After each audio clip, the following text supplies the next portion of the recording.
வணக்கம், good morning, happy மார்னிங்லாம் கிடையாது. வணக்கம். இன்றைக்கி நான் ரொம்ப சந்தோஷமாக இருக்கேன். ஆனால் இந்த பட்ஜெட்டுக்கு நடுவில் இது என்றைக்கு இவங்க போடுவாங்கன்னு தெரியாது. இந்த நியூஸ் என்னங்கன்னா ரொம்ப சிம்பிள். தங்கம் ஒரு புது ரெக்கார்டை தாண்டி போய்விட்டது. என்ன ரெக்கார்டு? விலையில் ஒரு பெரிய ரெக்கார்டு வந்துருச்சு. என்ன ரெக்கார்டுனா, தங்கம் ஆல்மோஸ்ட் 22 கேரட் கோல்டே 8000 தாண்டிடுச்சு. ஆக்சுவலாக அமெரிக்காவில் இருக்கிற இன்றைக்கி ரெக்கார்டை பார்த்தீங்கன்னா 8000 தாண்டி இருக்கணும். ஆனால் நம்ம ஊரில் ஃபார் சம் ரீசன் 7930ன்னு காட்டுது. இந்த 7930 நீங்கள் ஒரு 3% ஜிஎஸ்டியும், நீங்கள் வெறும் காயினாக வாங்கினா சீப்பஸ்டே 3% ஆகிடும். இது ரெண்டுத்தையும் சேர்த்தீங்கன்னா 8400 சொச்ச ரூபா கிட்ட வந்துடும் தங்கம். நகையாக வாங்கினீங்கன்னா 8500 தாண்டிடும். இதை உங்களுக்கு பல வருஷங்களாக நான் சொல்லிகிட்ருக்கேன். ஒரு 2019க்குள்ளேயே இது ஒரு 3500 கிட்ட இருந்ததுன்னு நினைக்கிறேன் ஒரு கிராம். பட் நான் இது முதல்ல பேசச்ச 2600 இருக்கும்போது என்னை தந்தி டிவியில் கூப்பிட்டு சாவரின் கோல்டு பாண்டு பற்றி பேசுறதுக்கு கூப்பிட்டுருந்தாங்க. அப்போது இருந்த எடிட்டர் ஆளும் கட்சிக்கு ரொம்ப சாதகமாக பேசுகிறவர். அப்போ இது எவ்வளோ நல்ல ஸ்கீமு அப்படி இப்படின்னார். நீங்கள் போய் அந்த டேப்பு கிடச்சா பார்த்தீங்கன்னா இது தப்பான ஸ்கீமு, இதுக்கு பதில் மக்கள் தங்கமே வாங்கலாம், கவர்மெண்ட்டுக்கு பெரிய லாஸ் ஆகும்னு நான் சொன்னேன். அந்த தங்கம் வேலை ஏறும்னு அன்னிலேருந்து நான் சொல்லிகிட்டே இருக்கேன். இன்றைக்கி தமிழ்நாட்டில் எனக்கு இருக்கிற பேரும் புகழும் தங்கத்தை பற்றி கரெக்டாக நான் சொன்னதுனால இன்றைக்கி நான் இந்த 8500ங்கிறத நான் கொஞ்சம் நாள் லேட்டாக தான் வரும்னு நினச்சேன். 1.5 வருஷம் கழித்து தான் வரும். இது இன்றைக்கே வந்துடும்னு நான் நினைக்கல. பட் இப்போ இருக்கிறத ட்ரெண்டை பார்த்தீங்கன்னா $3500 ஒரு அவுன்ஸுன்னு வரைச்ச டெஃபினட்டாக தங்கம் 10,000 தாண்டிடும். இப்போ இன்னும் அமெரிக்காவில் இன்ட்ரெஸ்ட் ரேட்டை குறைக்க ஆரம்பிக்கல. இனிமேல் தான் இன்ட்ரெஸ்ட் ரேட்டை குறைக்க ஆரம்பிக்க போகிறாங்க. அதுக்கு முன்னாடியே தங்கம் விலை இங்கே ஏறிடுச்சு. எப்போதும் டாலரும் தங்கம் விலையும் ஆப்போசிட் டைரக்ஷனில் மூவ் ஆகணும். ஆனால் இந்த ஒரு ரேர் சுச்சுவேஷனில் டாலரும் தங்கமும் ஒரே டைரக்ஷனில் மூவ் ஆகிட்டுருக்கு.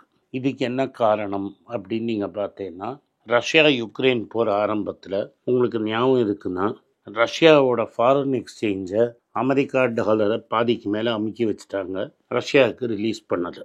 அதனால ரஷ்யாவுக்கு அந்த பணத்தை ஆக்சஸ் பண்ண முடியாமல் மாட்டிக்கிச்சு. இப்போது அதனால் China, Russia, Poland, Iran, Turkey, India இவங்கெல்லாம் டாலர்லேருந்து ஒரு போர்ஷன், பெரிய போர்ஷனை ரிசர்வ் கரன்சியை கோல்டாக வாங்க ஆரம்பிச்சிட்டாங்க. அதனால் போன அக்டோபர் நவம்பர் வரைக்கும் கோல்டை சைனா, ஈரான், இந்தியா, டர்க்கி இவங்கெல்லாம் வாங்கிட்டே இருந்தாங்க. போலண்டும் பெருசாக வாங்கினாங்க. இவங்களோட கோல்டு ஹோல்டிங் ஏறிட்டே போச்சு. ஸோ அதனால் அமெரிக்காவில் இன்ட்ரெஸ்ட் ரேட் ஏற்றும்போது கோல்டு கீழே விழ வேண்டியது கீழே விழவே இல்லை. இந்த போர்னால்னு அது எதிர்பார்த்து சொன்னது. ஆனால் அதே சமயத்தில் அமெரிக்காவில் இன்ட்ரெஸ்ட் ரேட் கட் பண்ணால் கோல்டோட வேல்யூ டெஃபினட்டாக ஏறும். ஒரு வாட்டி அமெரிக்காவில் இன்ட்ரெஸ்ட் ரேட் கட் பண்ணாலும் இப்போவும் 4.25% 4.5% வரைக்கும் இன்ட்ரெஸ்ட் ரேட் இருக்குது. திரும்பி அது 2க்கு வரத்துக்குள்ளே தங்கம் 3500 நிச்சயமாக தாண்டிடும். இப்போ அமெரிக்காவில் டெய்லி என்ன ஸ்பெக்குலேஷன் நடந்துட்டுருக்குன்னா, ரேட் கட் என்றைக்கு வரும் அப்படின்னு. ஒரு வார்த்தையும் அவர் ஃபெட்ரல் ரிசர்வ் மீட்டிங் போடுறச்ச இன்றைக்கி ரேட் கட் வருமா, நாளைக்கு ரேட் கட் வருமான்னு தான் பேச்சு இருக்கும். இப்போ தான் அவர் ரேட் கட் இல்லைன்ட்டார், 2 மாதத்துக்கு மீட்டிங் இல்லை. ஆனால் இன்றைக்கே திரும்பி ரேட் கட் இருக்கான்னு ஆரம்பிச்சிட்டாங்க. ரேட் கட்டானால் தங்கம் எகிரும். இன்னொரு விஷயம் என்னென்னா, சைனாவில் இருக்கிற எல்லா ரீட்டைல் இன்வெஸ்டரும் ப்ராப்பர்ட்டியில் இன்வெஸ்ட் பண்ணியிருந்தாங்க. எவர்கிளாண்டுன்னு ஒரு ப்ராப்பர்ட்டி கம்பெனி கவுந்ததுலேருந்து சைனாவில் இருக்கிற எல்லா ப்ராப்பர்ட்டி கம்பெனியும் ப்ரெஷரில் இருக்குது. அதனால பல பேருக்கு வீட்டே டெலிவரி ஆகுது. எம்டியாக இருக்கிற வீட்டை சைனா மக்கள் வச்சுட்டு இருந்தாங்க. நான் பல தடவை சொல்லியிருக்கேன், சைனாவில் பல எம்டி சிட்டிஸே இருக்குது. ஃப்ளாட்டு நிறைய இருக்க ஆள் இல்லை, ட்ரெயின் நிறைய போகிறதுக்கு ஆளே இல்லை. அது மாதிரி ஒரு சைனீஸ் கவர்மெண்ட் நடந்துட்டுருக்கு. சைனாவில் நீங்கள் கம்யூனிஸ்ட் கண்ட்ரோலில் இருக்கிறதுனால நீங்கள் பணத்தை கொண்டு போய் பேங்க்கில் போட்டிங்கன்னா உங்களுக்கு வட்டி ரொம்ப கம்மியாக தான் கிடைக்கும். அதனால தான் எல்லோரும் கொண்டு போய் ப்ராப்பர்ட்டியில் காசை போடுவாங்க. இப்போ ப்ராப்பர்ட்டியே கொலாப்ஸ் ஆகிடுச்சுன்னு தெரிஞ்சோன்னே இந்த சைனாக்காரெல்லாம் ரீட்டெயிலில் கோல்டு வாங்க ஆரம்பிச்சிட்டோம். ஸோ என்ன ஆகிடுச்சு, கவர்மெண்ட்டும் கோல்டு எதுக்கு வாங்குறதுன்னு உங்களுக்கு முன்னாடி எக்ஸ்பிளைன் பண்ணேன். சைனாக்காரனும் எதுக்கு கோல்டு வாங்குறான்னு சொல்லிட்டேன். இது 2 காரணத்தினால அமெரிக்காவில் இன்ட்ரெஸ்ட் ரேட் கட் பண்ணாலும் கோல்டு வேல்யூ இறங்கலை. இப்போ ட்ரம்ப் சார் ஜெயிச்சாரா? ட்ரம்ப் சார் ஜெயிச்சோன்னு அவர் என்ன சொன்னார்னா, உலகத்தில் எல்லா இடத்துலையும் நான் டேரிஃப் போடுவேன் அப்படின்னார். இன்னொன்று என்ன சொன்னார்னா, அமெரிக்காவில் நான் டேக்ஸ் கட் பண்ணுவேன். ஸோ டேக்ஸும் கட் பண்ணுவேன், டேரிஃபும் போடுவேன். இப்போது இந்தியர்களை 108 பேரை கைதி மாதிரி அமிச்ச மாதிரி பல பேரை உலகம் ஃபுல்லாக எல்லாரையும் அனுப்புவேன்னு அனுப்பிச்சிட்ருக்காரு. இவங்கெல்லாம் படிக்காதவங்க கூலி வேலையும் சர்வீஸ் வேலையும் பண்ணிகிட்ருக்காங்க. இவங்கள நீங்கள் உள்ளே விடலைன்னா அந்த வேலைக்கு வெள்ளைக்காரன் வந்தானா ஜாஸ்தி சம்பளம் கேட்பான். ஸோ சம்பளமும் ஏறும். இந்த டேரிஃப்னால நீங்கள் வாங்குகிற பொருளோட விலைவாசிலாம் ஏறும். அதனால் இன்ஃப்ளேஷன் அமெரிக்காவில் ஏறும் அப்படின்னு ஒரு பயம் வந்துருச்சு. இப்போ ஆல்ரெடி தங்கத்துக்கு நீங்கள் குறையிற சமயத்தில் சைனாவும் மற்ற ஊரெல்லாமும் சப்போர்ட் கொடுத்தது. இப்போ நீங்கள் திரும்பி விலைவாசியை ஏற்ற போகிறீங்க அப்படிங்கிற ஒரு பயமும் வந்துருச்சு.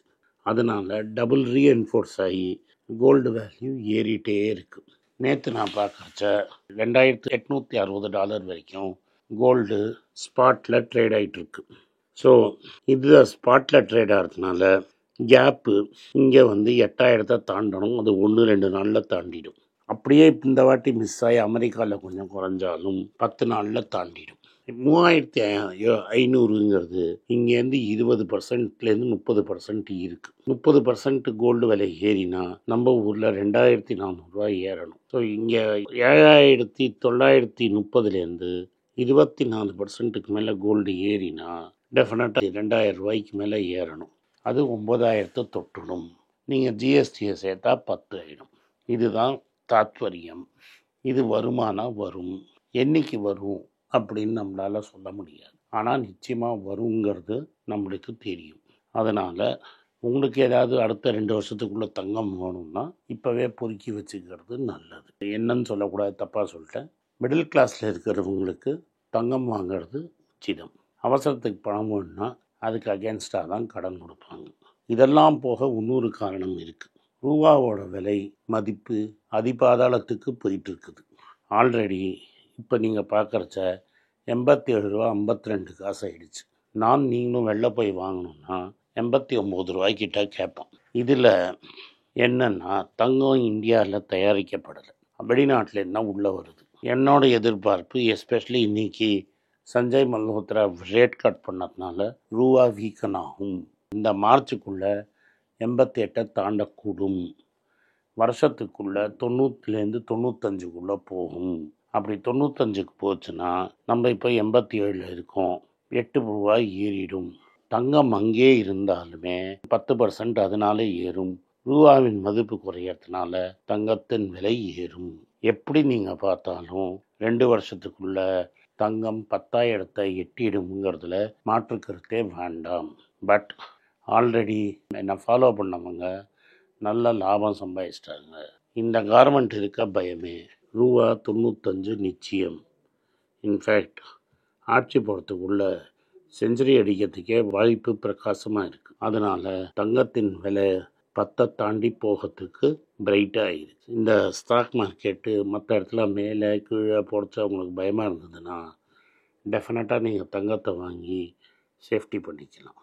நன்றி, வணக்கம்.